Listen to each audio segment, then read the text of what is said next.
All right, everyone, let's get started. Welcome to Home Office Hours Live with Vistaprint. Thank you so much for joining us today. If you haven't joined us before, Home Office Hours is a series of live discussions on timely topics, and we'll be featuring guest speakers and our very own Vistaprint team members.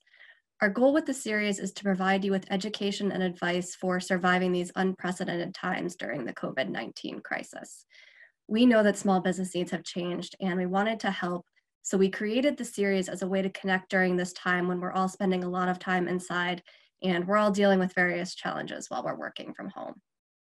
So we have tapped colleagues to help answer some of the questions that you are all having as business owners. And today we have with us our very own Ellen Greer, a digital product manager here at Vistaprint, who focuses on our website builder. Ellen, can you say hello to the audience? Hey, everyone. Hey, Ellen, thank you. We also have Scott Trafton, owner of Trafton Web Design and CEO and co-founder of Poolshark H2O. Scott, can you give a wave to the audience? Hey, everybody. Hey, Scott. And we also have Ryan McMorrow with us, Senior Analytical Lead from Google. Ryan, can you say hello? Hi, everybody. Great to be here. Hey, thank you all for being with us. So today we are going to talk about website best practices, and particularly right now during COVID-19. And before we get started, I wanted to share a few housekeeping items. We will take questions at the end of the session, but please feel free to submit questions throughout the session. You can use the Q&A button at the bottom of your screen to do that. And we'll also be sending the recording out after we wrap up. And for those of us on Facebook Live, your questions will be submitted as well via the Q&A in Zoom. So let's get started. We have touched on ideas and tips for content and websites in some of our previous webinars, but I think this question bears repeating. Ellen, can you summarize for us just why you as a small business want and need a website in 2020? Sure, absolutely. Corey, thanks again for having me here today. The value of having a website for a small business owner is three things. It's connecting with your customer, providing concrete information about your business, and really showing off your brand and who you are. I would say those are the cores for having a website. Absolutely. And we know that a lot of small businesses are thinking, especially right now, about the importance of their digital presence. But we also know that many actually still don't have a website. 56% actually is what we saw in a recent Vistaprint study. So we know it's intimidating to get started. Scott, I know that you have a lot of experiences in helping businesses create and build up those first websites. And based on those experiences, can you tell us what that process is like and maybe ease people's minds about getting into the whole project of building a site? Sure. Yeah, I've built several for local businesses in my area, and websites are necessary more than ever now with everybody home, ones that'll work on your computer, but also on your phone. So, whether you have a business that's been around for a long time or you're just starting out, you definitely want to be found online. So the first thing I do when I talk with new clients is to have them, take a sheet of paper and write down something about your business. Because whether or not you're building a website on your own or you're having someone else help you build it, you're the only one that knows what your business does. So we can make it look pretty, but it's up to you to provide the content on there. And if you have a store or something, it can be overwhelming because you may have been around for a long time, or you may have hundreds or thousands of products that are in your store, but you don't need those all on your website day one. You can start out with a simple page as your contact information and recent information on there, and then grow over time. Have your website grow over time to possibly add an online store later on. So, in that regard, when you're building or thinking about building a website, you want to think about what you want to show up tomorrow when you get that launched, but you also want to think about the future of where you want your website to grow, whether or not you want the online store or want streaming and things like that on there. Yeah, if I can jump in real fast. So I work in product here at Vistaprint, actually on the Vistaprint website builder. Our builder, works very similarly to a lot of other builders in that it's, a drag and drop tool to help you design and create a website and get it online, even if you're not a developer hands-on. So I'll just mention that we do have that, and a lot of small businesses use it to do exactly what Scott was saying. Start small, communicate what's most important about their business, and then expand out from there. I'll say, biased as I am towards websites, that a lot of businesses really thrive on being on a Facebook business page and not a website, or being on Instagram, or maybe they're just listed on online directories like Yelp or Google My Business. And so really I would say that having a website is awesome, but what's most important is being where your customers are. So whether that's on a website, whether that's a directory, whether that's social media, if you can be where they are, connect with them, that's what's really going to drive your business. Awesome. Thank you. I totally agree. I think it's a huge point, whether we're talking about websites or not, for a small business to focus in on being where your customers are. Ryan, do you have anything to add to this from what you're seeing over at Google?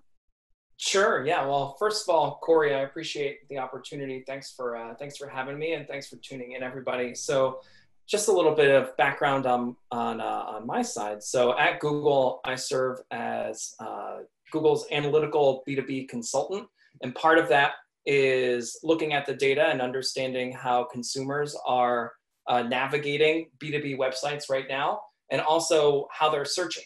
So I've been working with lots of companies, large and small, through these uncertain times that we're living in right now that are just trying to adapt and thrive. And really what I'm seeing at Google from a search trend perspective, and really like a query perspective, is obviously some categories are down. There's just less demand for some categories out there. For some, we're seeing sharp increases. And then for others, we're really just basically seeing a shift. So if you think about like a real world scenario here, so Google searches for like gyms, for example, are down like 40% month over month. But queries like workout at home, or like any sort of like virtual fitness, those are up like 5x compared to February. And other home activity keywords are also seeing a spike. So things like crafts at home, things like games at home, recipes are 2x where they were last month. So it's really about how an audience is adapting to the times, and how you can adapt as well as a business trying to navigate. Absolutely. Thank you. I think none of those searches are probably terribly surprising to us right now, but I think it goes a long way towards showing that it's really worth it right now to get that online presence up if you don't have it yet. Assuming that you have been able to get an online presence up, Ryan, maybe you can tell us a little bit about how you can help people find you online. Sure. So I get this question a lot. I think for a small business, the first thing that I would do is make sure that that you have a presence on Google My Business. So that's google.com/business. If you haven't filled that out and you don't have that built out yet, now's a great time to get that started. It may take a little bit longer because most people at Google are working remotely. So the whole process might take a little while, but definitely something that you should get started with. If you already have a Google My Business account, then that means that your business is already showing up when people are searching for you over on the right-hand side. But what we're finding here is that not every small business is proactive about updating their information based on the current scenario. So when we think about your hours, maybe your hours have changed. Maybe you're only doing delivery if you're a restaurant, and you're no longer doing dine-in. Maybe just in general, your offering has changed. Make sure that you are focusing on having that data be as updated as possible and reflective of the current environment. It's going to make things a little bit more clear from the user side, and certainly less frustrating. Absolutely. And I know it can take a little bit of a time investment to keep everything up to date there across all those listings. Ellen, I know that you have some tips. Maybe you can share those with us? Sure. This is a shameless plug for another service we offer here at Vistaprint, which is called Search Engine Listings Manager. What's great about it is that you update your contact information, your business hours, that kind of thing in one place in Search Engine Listings Manager, and those updates systematically get published out to a bunch of different online directories, including Google My Business. So shameless plug, it's super effective. It's one of the services we do offer. Awesome. Thank you both. I think making sure those listings are up to date definitely seems like a relatively easy way to get found and to get customers to contact you. So once a business is online and they've got some people finding them, how should someone set up their website to best engage their customers and people who are finding their business online? Scott, can you start us off here with some baseline standards that you would recommend? Sure. Yeah. So once you have somebody on your website, you want to give them a reason to come back. So providing current relevant information or on there. So depending on your business, you may write a blog post, once a week or once a month that's has information that people are really looking for. You can also have newsletters sign ups. So if you're a toy store or something, you could get people's email addresses by the newsletter and then send them out, flyers for, early specials that they can get before they're released to everybody else, or new products that are coming out, or things like that, to keep people engaged and to keep them bringing them back to your website is really key. Yes, definitely agree. I think it's important not to forget those things that keep people coming back even when there isn't a pandemic going on. And I think people will still expect to hear from you in those regular ways that have kept them engaged before. Ellen, I think that you had a few tips for us on the presentation of the site itself. Yeah, absolutely. So the number one thing is the way that your business has responded to COVID-19 and these times of quarantine. If something is really different about your business. Chris, could you switch to the next slide, please? Sorry to interrupt you, Ellen. I just want no to show the example of what you're talking about. Perfect. Yeah, so I really wanted to recommend whatever's new about your business in these unusual times, show that front and center and above the fold. So this is the very top of the homepage of a website template. It's just one of the ones that we offer here at Vistaprint in our website builder. And what I thought was great about this is you can see, before you have to scroll down the page anywhere, like top, front, center, join us for an online class today. There's a button right below the business name saying join our virtual fitness classes.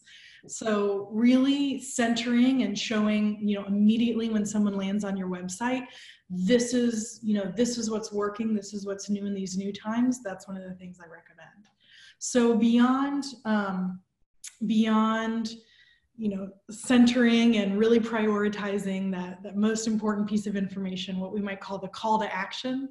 Beyond that, there's a couple other things that businesses can do to really keep their website up to date and really responsive in this moment. So bringing in video content to your website, updating your contact info, of course, with your new hours. If your brick and mortar location is closed and you're doing virtual, it'd be great to list that there too. Pulling your social media activity onto your site, and providing downloadable documents for your customers. So for example, I know of companies that have contracts, and normally someone will sign that contract, or they'll fill out an intake form, on a paper copy in their brick and mortar location. That's not really happening that much anymore. And so if you have a downloadable PDF right on your website, that makes it easy for one of your customers to download it on their own computer, print it, sign it, scan it, or send you a photo, or mail it to you, that kind of thing. So yeah, I would say, put your most important call to action, the newest thing you're doing with the new times, front and center, bringing in video, making sure all of your contact information and location info is current, social media activity, and those downloadable documents. And then finally, I would just link to everything everywhere. Make it really easy for your customers to find, any of multiple paths to the most important information that you want them to have.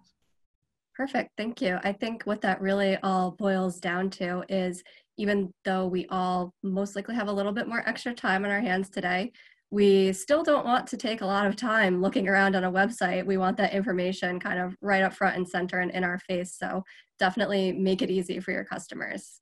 So Ryan, I know that you particularly have a lot of knowledge on user experience in uncertain times. Can you give us some tips that are more specific to what's going on right now and how you can adapt your website for uncertain times? Absolutely, yeah. So Google has actually put together kind of a quick hit list of things to consider as you're thinking about updating your website and working through your brand's response during essentially the times that we're in, right? So, and that's our next slide, actually. Yeah, we want to go to the next slide. So the screenshots here are going to be all mobile focused, and I think they may be a little hard to read, so I'll walk through each one of them here. But just like these principles also apply to desktop, also apply to tablet. So whatever screen size you're really catering to, I think that these are all applicable. And I'm going to sound like a little bit of a broken record here, but really the core out of all of these best practices is clarity and making sure that your customers know what to expect from you. So when we're thinking about a website's user experience, what we're finding across most of the web right now is that many businesses have some sort of banner at the top of the page.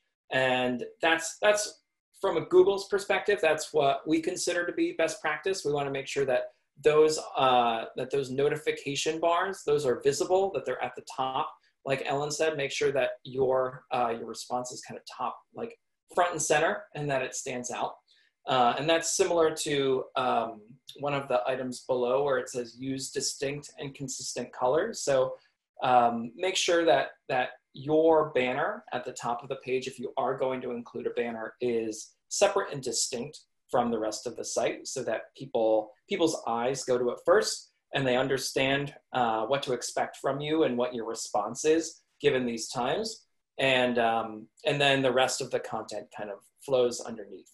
In addition to that, what we're finding being best practice across every industry is that if at all possible, there should be a dedicated page to either some resources or your brand's messaging on how you're responding specifically during these times. And what we're finding to be best practice is if there's a call to action within that notification bar to link to those resources, that just is the cherry on top of what really drives a positive user experience on your website, just to make sure that, again, that they really understand what's going on, what to expect.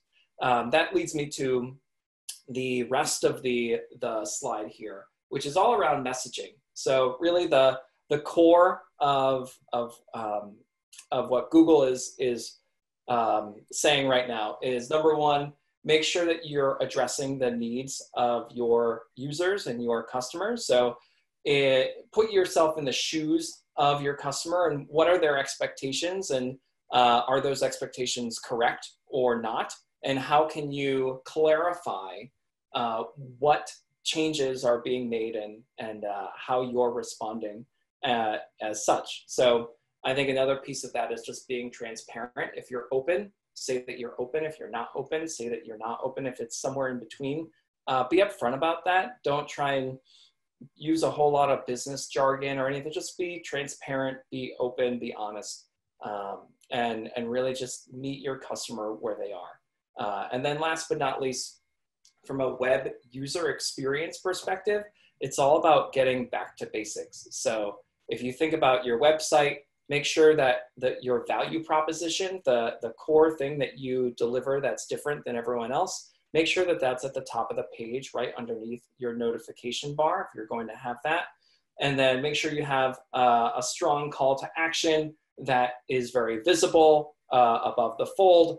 And then try and keep your website as solely focused on the main goal of getting that customer further down the funnel to whatever that funnel looks like for you right now.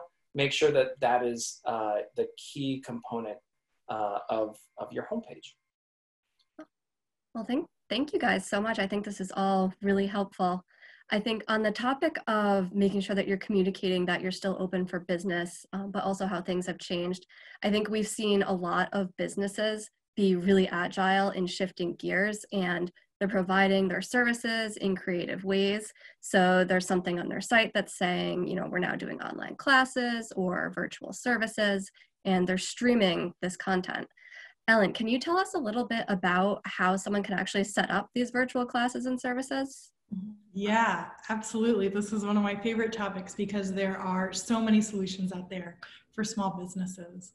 So, for example, one of the developers on one of my teams, her son is taking clarinet lessons, and of course, that music lesson used to be in person, and now he's meeting one-on-one with his music instructor via Zoom. I've also heard about WebEx being a really great option for, you know, one-on-one, either like lessons, consultations, meetings, things like that. I also really recommend whether it be WebEx or Google Hangouts for small group meetings.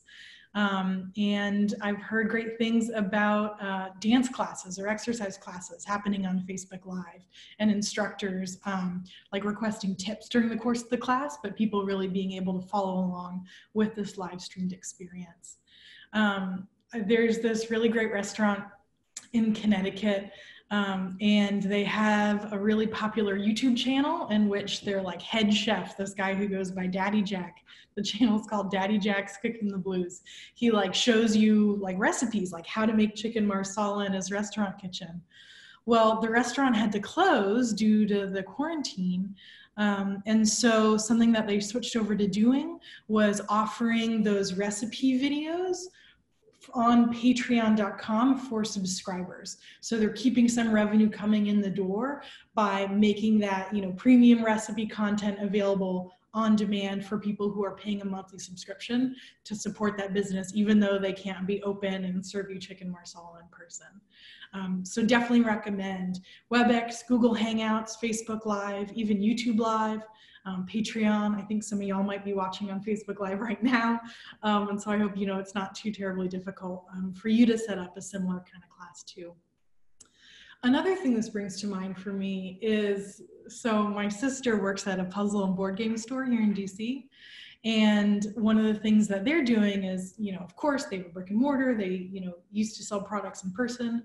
For a short period, they were doing delivery. And now with the stay-at-home orders in DC, something they're doing is offering online Dungeons and Dragons campaigns. And my sister is like a Dungeons and Dragons dungeon master. And so they started out basically emailing back and forth with people to figure out when's a good time, how many people are in your party, et cetera, et cetera. You know, here's the call-in info. And something that they've started to explore more recently, per my, you know, big sister recommendation, was an online appointment book. So what's great about this is that they so my sister teaches these after school programs for elementary school age kids, and they've switched those classes to being online. So parents can reserve a seat for their kids at the same time that they used to have that after school program. And then folks who are interested in like setting up that one time, you know, 3-hour Dungeons and Dragons session, they can just request an appointment time, you know, at any moment in the open calendar at a time that works for them. And so what's great about this is it really cut out a lot of the back and forth emailing. So my sister's been checking out at her store, they've been checking out something called setmore.com, which Vistaprint is not affiliated with, but has a really great free service that works really well for small businesses. But there's lots of services out there, whether it's Setmore or You Can Book Me or a public Google Calendar. There's an appointment feature built into Square if you use that for payment processing. There's lots of options out there, and it's actually, you know, not impossible and not super expensive for any small business to start offering online classes, virtual services, and set up that appointment book to make it easy for their customers to schedule any of the above. That's awesome. Thank you. And those online appointment booking services sound very helpful for right now. Ryan, is there anything that you can add here about the demand that you might be seeing in Google for online services and classes like this? Yeah, like I was saying before, we're certainly seeing a shift from more traditional brick and mortar type activities to more online equivalents, right? So if we take the example before of gyms are down, but workouts at home are up. So as you're thinking about what your response is as a business and as a brand, consumer behavior is changing to adapt to where we currently are in terms of the situation. But how can you as a business also adapt your offering to reflect the changes in consumer behavior? Awesome. I think it's been really impressive to see how businesses have adapted and how quickly they've done that. Scott, I want to bring it over to you. With all of these operations moving online, we know that small businesses have a lot of questions about accepting payments. You have some firsthand experience with that as well, right? Yes, I have some of the, so Ellen had mentioned Square, so that's a common platform for small businesses to use. And I had built a website for one client. They came online and they wanted to start offering products online. And the website was built using WebEx, but it also had WordPress, but it also had a component that allowed Square to connect right into the online store that was built there. And it even, the setup was pretty easy. And it even had the ability to actually keep track of the inventory. So if you sold, a puzzle in your brick and mortar store that they came and picked up, it would actually remove that from the online store. So it would keep track. So it made it easy to keep your inventory up to date. So you knew what you had and you weren't selling things on the online store, which I just walked out the door earlier. Another common one that is pretty easy to integrate and was really built for online stores and things is Stripe.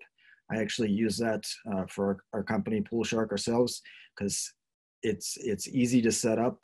Again, was a plugin for WordPress, which I've set this up a couple times for, but it also has the ability for developers to interact with a code and essentially do anything you want with the information. So all the credit card processing is taken care of by those companies, so you don't have to worry about the security and things like that. And then Stripe sends information back to our servers to allow us to do some additional processing for things like that to keep our systems all up to date. So both of those are pretty common and they're pretty easy. If you have an online store, there may actually be code, so you really only have to provide your login and information, and everything else is automatically set up for you. Yeah, and I'll jump in actually, if that's all right, yeah. And mention that, Scott, it sounds like what you're doing for your customers, it sounds like it's working really well for them. It's also pretty advanced. I know not everyone with us in the webinar today is probably as skilled a developer, whether it be with WordPress or anything else as you might be. And so something I'll mention for anyone who's not a developer is that it's actually pretty easy to link back and forth between your online payment processing system and your website or your social media or whatever else. So for example, like in our website builder here at Vistaprint, one of the things I totally recommend to small businesses is to either put their Venmo handle like visible right on the page, or to create a button with a link back and forth to something like PayPal. So for example, there's a youth homeless shelter here in DC called Casa Ruby, and they collect donations via PayPal's like nonprofit donation pages. And so something that they're able to do really easily is just hyperlink back and forth between the Casa Ruby website and their like PayPal page. And so that makes it really easy for anyone who wants to, give philanthropically, to the homeless youth to basically just click a button on the website that takes them right over the PayPal and they can process right there. Some other things I'll mention, whether you use Venmo, Square, Stripe, PayPal, Cash App, whatever it may be, is that every single one of these payment processors has a different fee structure. They might have, a monthly fee and then a transaction fee or some combination thereof. So I really encourage you, as a small business owner, if you're considering one of these, to, do your research and make sure that the fee structure works for you. I definitely recommend that you talk to their customer service, see who gives you the fastest response and is pretty knowledgeable. Of course, it must be really easy for you to link to the place where your customers can pay you online. And then finally, it's really important that they be able to pay from their mobile phones. You know, so many of us, so many folks are working and on the go, but many others are quarantined at home right now. No matter what, folks are looking to transact business and make payments from mobile devices. So I definitely recommend that you implement an online payment processor that's really easy for your customers to pay on their phone. Awesome. Thank you both. I think that's all really helpful information about taking payments online. Very actionable. So I want to switch gears here a little bit. We've talked about social from other angles in previous webinars, but we know that our customers still have a lot of questions, and we can't leave social out in a conversation about doing business online. So Ellen, can you weigh in on how you can incorporate social media into actually your own website? Yeah, absolutely. So I think a great thing to do is to link back and forth between your website and your social media. In our builder, we do have a way for you to pull the most recent feed of activity from your Facebook page or from your Twitter timeline right onto your website. And then of course, pardon me. Of course, enabling a way for your customers to like link and comment and post about your business, about your products, about your services from their own social media. I mean, all of us know that word of mouth is the absolute best recommendation. And so really enabling that crossover between your website and social media is going to help people find your digital presence no matter where they are, and is going to make it really easy to share back and forth, to learn more, to provide that word of mouth recommendation. I'll also just say that if you don't have a website and you're only on social media, that's also totally okay too. As I said before, and as Scott and Ryan have really echoed, being where your customers are and meeting them where they're at is the most important thing. Thank you. And Ryan, do you have anything to add there about the inclusion of social and its impact on the user experience? Yeah, sure. So social is obviously a little bit outside of my sphere here at Google, but from a UX perspective, I have found that smart inclusions of social media can really add value. Specifically, if you're adding content to your social media profile, and that's pretty much like the most up-to-date place where you are pushing updates, it's really smart to include that content as well on your website somewhere, just so users are able to keep up to date wherever you're posting, so that they themselves can make sure that they're kind of in the same flow as your business is. Awesome. Well, thank you, everyone. I think this has all been really helpful. I think this is a great point to turn it over to the questions from the audience. So I will take a look at these and get started. So the first one here, I think for you, Ryan, if you could take this one. I just created my website. Why can't I find it on Google? Yeah, I hear that a lot. I suffer from that as well. I just made a few websites in the past couple weeks myself. And I'm like, why can't I get these things to rank? I don't understand. So even us Googlers have issues when we're trying to get something to show up on Google. The best piece of advice that I can give you, and I'm not supposed to give any recommendations specifically, this will get you highly ranked or not, but what I can say is going back to the user perspective, you have a website that has tremendous value right now. Think about where you are currently engaging your customers and where they currently are, other than Googling your name on Google search. Maybe that's your local Chamber of Commerce website. Maybe that's on your social page. Maybe if you have a Google My Business account, there's an option to add a website right there. So even if they are looking for your brand, you can still show up and have an option to go to the website that you just spent all this time building. And I know it's frustrating to wait a little while for Google to pick things up, but in the meantime, I really think that pushing and putting your website out in front of customers where they are in other places is certainly going to help you down the line. Perfect. Thank you, Ryan. Yeah. So our next question here is coming in from Facebook Live, and this is one about wording that you are still open for online business. Ellen, I'm wondering if you might be able to take this one with maybe some suggestions from what you've seen from our businesses here at Vistaprint. So what is the best way to word that you are now doing online business? So 2 options proposed here. Would this work? Open for online business or now open for online business? Which one would sound better? And I'm assuming that this is from the way the question is worded, it sounds like this is a new change, that they are now open for online business. Yeah, I think either of those sounds great. If one of them, I think both of those sound great. Generally speaking, I think a good rule of thumb is short and sweet. So I think the open for online business is 1 word shorter than now open for online business. So if I had to pick one, I would recommend that. But honestly, I would also suggest, and thank you so much for this question. This is a great one. I would also suggest that you be a little bit more specific about the exact nature of the business that you're offering online. So if you're selling products that can be shipped to home, maybe it's saying shop online now.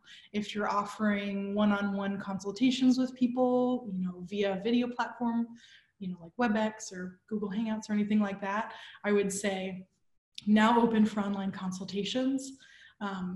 Number 1, keep it short, but number 2, try and be specific. Your business is unique, and the clear picture you can paint for your customers of what that might be, the better. Speaking of pictures, they do say a picture is worth 1,000 words. And so if you can include some kind of image that gives them the idea of what they might be getting into, that could be really useful, whether it's a screenshot of, you on a video chat with a customer, showing them something unique, or whether it's, a screenshot of your online store or a particular product that they can now order online for delivery. I would, definitely be short, be specific, and if you can include a picture, it's worth 1,000 words. That's great. Thank you, Ellen. Very helpful. I'd actually like to know what Scott thinks, since he works with so many small businesses. Do you agree? Do you have more suggestions? No, I think that's a great idea. If you're now selling online, short and sweet with, maybe a photo, or, if you're a toy store, or have puzzles for kids of all ages, or something that they see right when they go, the first thing that they see when they come to the page.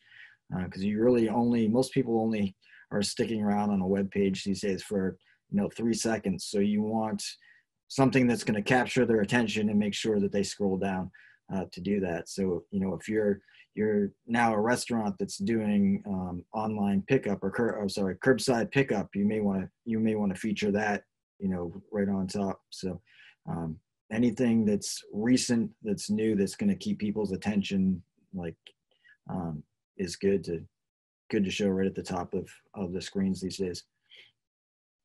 Perfect. Yeah, Thank you. I'll just add to that real quick. What I've seen anecdotally in a bunch of A/B tests that I've run across industries is action-oriented tends to be better than non-action oriented. So if you're, to Ellen, your point, if we want to be specific about what we want a customer to do, be as action-oriented as possible, like an order online now, or request a consultation or something like that. Obviously test it for your business, but I've found that those tend to work the best. Awesome. Thank you guys so much. Those are all really helpful answers. Appreciate it. So our next question here is actually about payment methods. So Scott, maybe you can start us off on this one. If I use an external payment method, do I still need to worry about making my website safe and secure to collect customers' personal information and payments?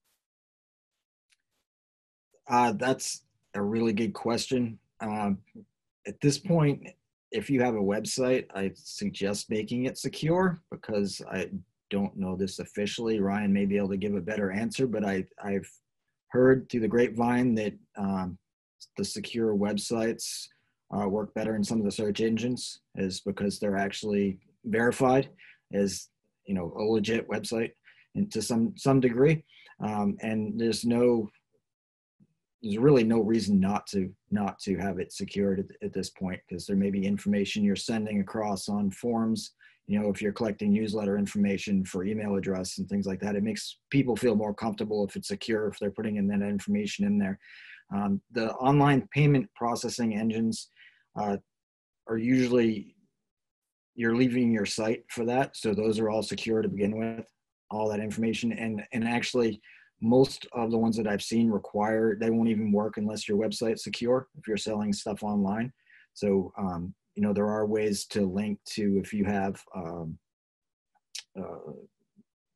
like something, you're selling something on eBay or things like that, they'll give a button that can go over there. But at that point, you're actually over on eBay and you're not on your website anymore.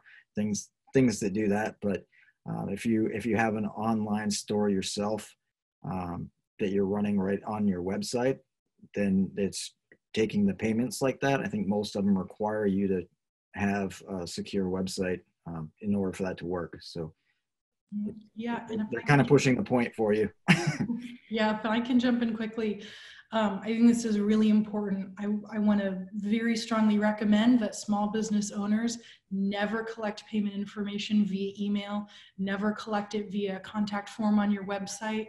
When you collect like sensitive financial information, like someone's credit card number or banking information, you know, in a not bank secure level way like that, you're making yourself a really easy target. And it's really risky. It's dangerous to you. It's dangerous to your customers. So never, ever, ever collect payment information via email, via contact forms on your website. That's what's so great about external payment processors, is that they handle that security, so you're not putting yourself or your customer at risk. Perfect. Thank you. I think that's something people are really sensitive to right now as well. So definitely top of mind, I would say. So our next question here, Ryan, maybe you can answer this one again. This is about Google My Business. I have a website listed on Google My Business, but I need to change to a different website. Will I need to get re-verified by Google if I make that change? I would have to confirm on that one. I don't believe you have to. I think the only confirmation process that we require is the actual address, like the physical address of your business. I think we have to send a postcard to you and you have to write in a code or something. But once you've done that postcard piece, you have access to the profile and you should be able to add and edit the website listing there. And if you can't, we do have help and chat and things like that you can reach out to request assistance when you need it. Awesome. Thank you, Ryan. So I think you actually all probably have some very good answers to the next question. But Ellen, I'm going to start with you just so you're not all talking over each other. How should I promote my website once I have one? Ooh, that's a great question. So there's a couple things you can do. Of course, you know, getting it submitted so that it can be, you know, findable on search. You know, that's something you can do. I definitely recommend connecting with your most loyal customers, with the people that you know care about your business and have gotten value out of the products or services you provide, whether that's making an announcement via email or via social media, or if you have, you know, regular consultations with some of your clients, you know, mentioning as part of the agenda next time you see them. Really, the more you can do to spread that word of mouth, the better. But most of all, you know, it's worth telling people about your website when your website helps them accomplish their goals. You know, thinking about it from the customer perspective, you know, what is the point of this person having a website? It's so, you know, updates to their hours are centralized in one place, or so, you know, the link to join the online class is available in one place. And so make sure that you're sharing the information with them, but also making it clear, you know, what's in it for them, like what value are they going to get out of the fact that you now have a website. Of course, we're all interested in what's in it for us. Scott, anything to add to that from your perspective, both as a small business owner yourself and the clients that you've worked with? Sure. So, you know, if you are, or any content that you do, if you have a blog out there, you want to make sure that you make that easily shareable by, you know, putting Facebook or Twitter buttons on the bottom of them oftentimes, so it can share it that way.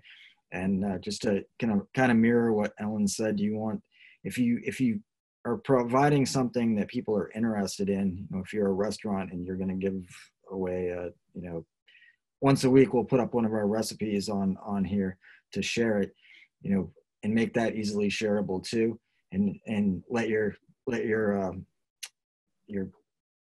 clients know that what you're doing, and that hopefully will go out to all their friends and get out that way, to get the word out that way. But just to make things easily shareable and providing content that it's relevant, that people really want to share, is probably the fastest way to get things out, especially now when we're all at home, or most of us are at home. Thank you. Ryan, how about you?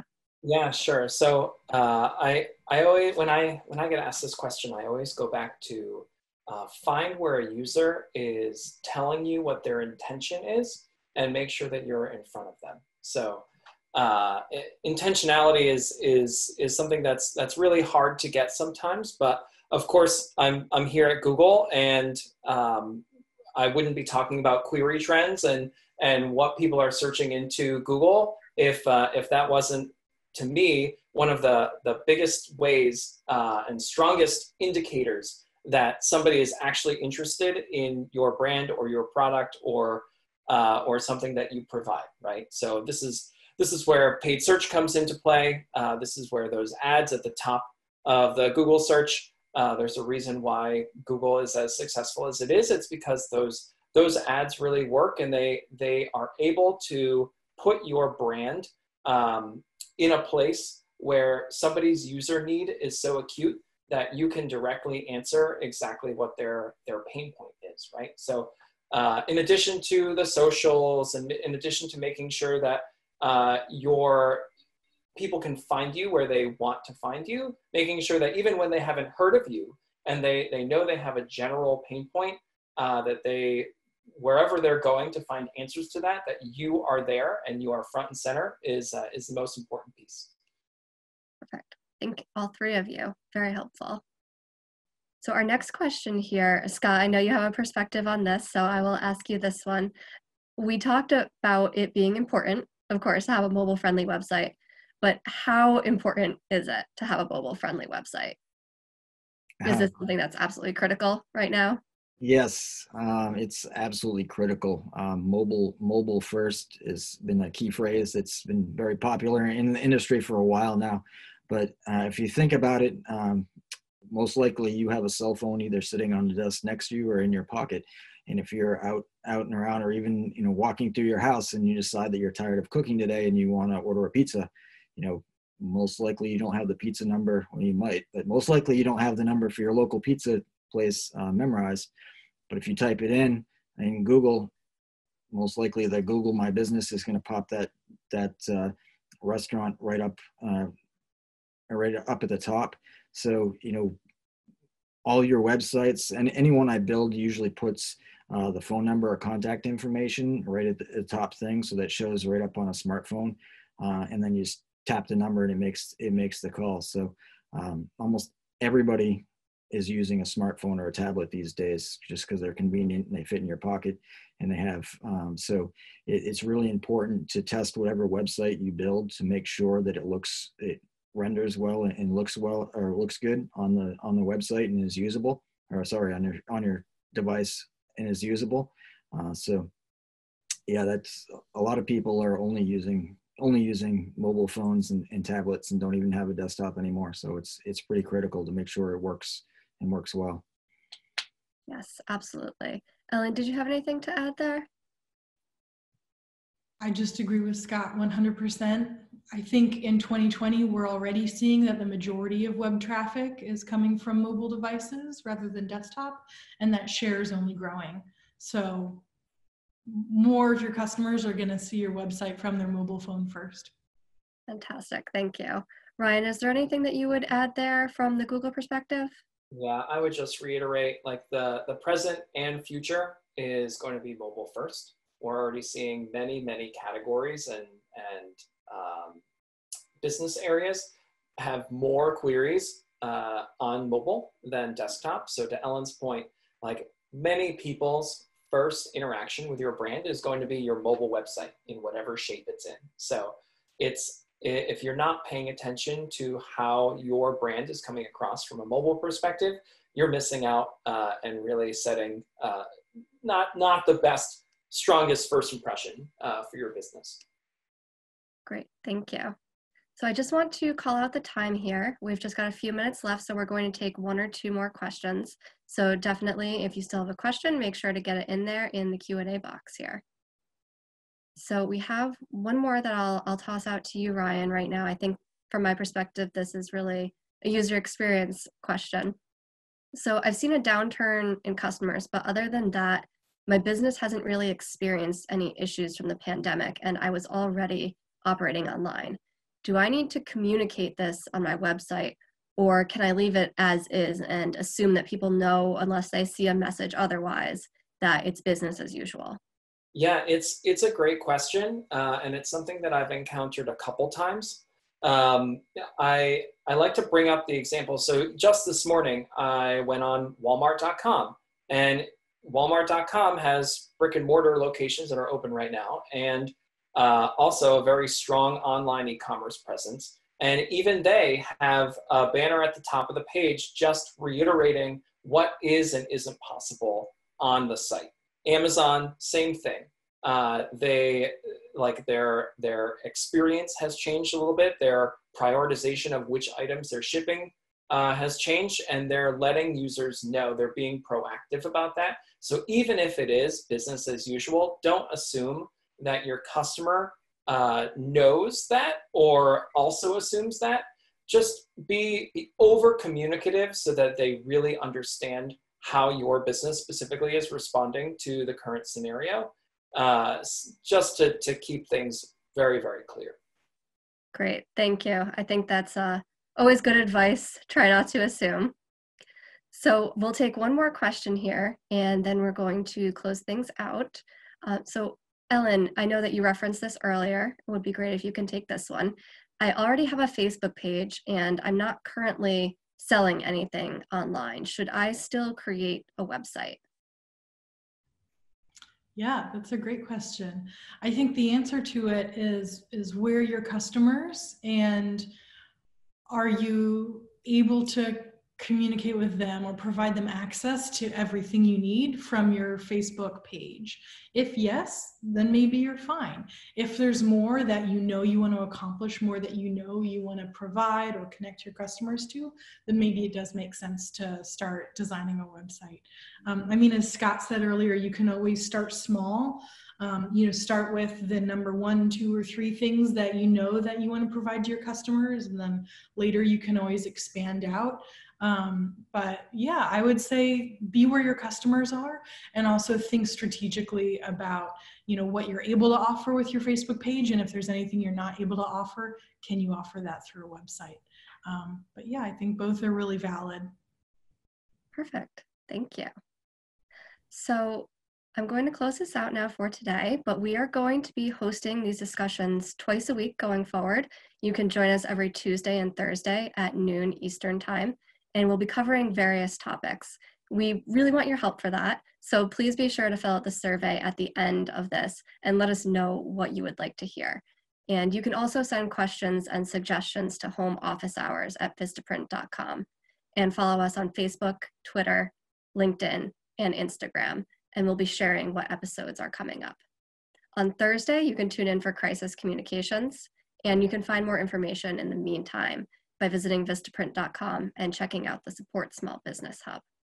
So I would like to ask each of our panelists before we go for what their number 1 thought is from today's conversation. Scott, can you get us started off? Sure. Thank you, Ellen, for the lead in, and thank you everyone for having me on today.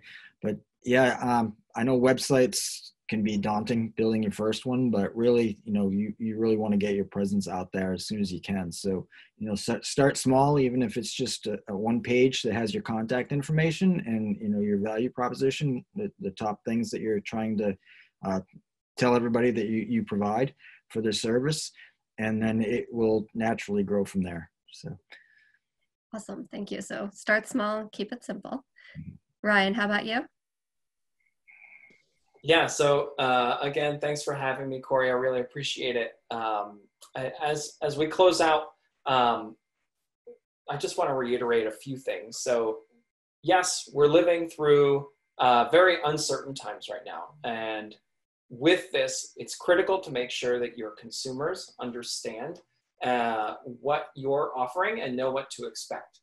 And that you, in turn, are focusing on what's most important for your business. So if you leave here with 3 things, I hope that you leave with: number 1, make sure that your information is updated and reflects any service changes that are current.